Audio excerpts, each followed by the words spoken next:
इसी तरह से 3R यानी कि R3, इसका मतलब ये है कि रिवाइज, रिव्यू,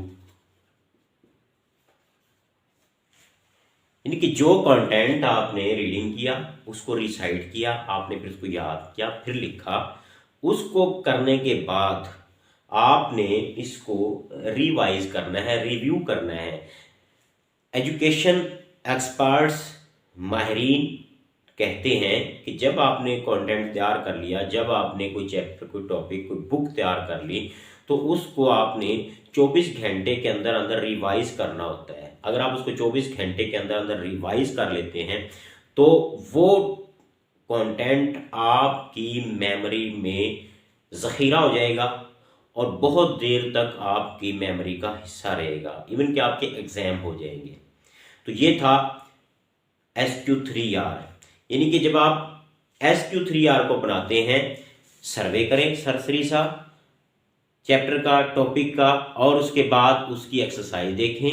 एक्सरसाइज देखने के बाद आप उस चैप्टर की बगौर रीडिंग करें अच्छे तरीके से, उसकी हेडिंग्स, उसकी सुर्खियाँ, उसके अंदर जो कुछ आया है उसको आप देखें, बगौर उसका मुतालिया करें, रीडिंग करें। उसके बाद R2 में उसको रिसाइड करें, ऊंची आवाज़ में उसको दोहराएं। अगर बड़े सेंटेंस हैं, अगर आपको वो इकट्ठे पढ़ने में दिक्कत आ रही है, आप उसके छोटे छोटे पार्ट्स बना सकते हैं ताकि वो आसानी से आपके जहन में बैठ जाएं। जब आप उसको रीडिंग कर चुकेंगे तो रिसाइटिंग में आप उसको ऊंची आवाज़ में, लाउडली में, R2 में ऊंची आवाज़ में बोलेंगे और आपको अपनी आवाज़ जब सुनाई देगी तो इस तरह से वो बार बार बोलने से वो कंटेंट आपकी मेमोरी का हिस्सा बनना शुरू हो जाएगा।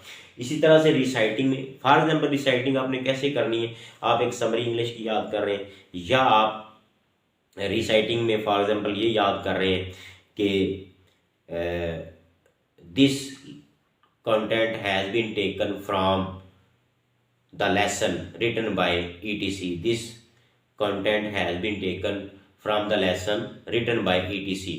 ये सेंटेंस आपने 3, 4, 5, 6, 10 मरतबा, जितनी मरतबा आपको लगे कि आप मेरे ये सेंटेंस पुख्ता हो गया है, तो फिर आप अगला सेंटेंस पकड़ लें, फिर इसको साथ मिला लें, फिर अगला सेंटेंस पकड़ लें, फिर इसी को साथ मिला लें, रिपीट करते जाए, इवन कि आपको आपकी आवाज़ सुनाई देती जाए, तो आपको ये कंटेंट अच्छी तरह जहन में बैठ जाएगा।